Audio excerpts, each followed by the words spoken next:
শিল্পালয়ে কিন্তু প্রতিমার কাজ প্রায় শেষের পথে।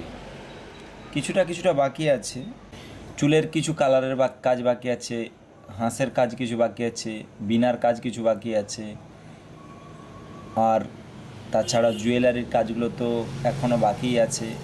তোমরা দেখতেই পাচ্ছ সম্পূর্ণটাই কিন্তু মাটির তৈরি করা, তো কিছু কিছু কাজগুলো বাকি আছে।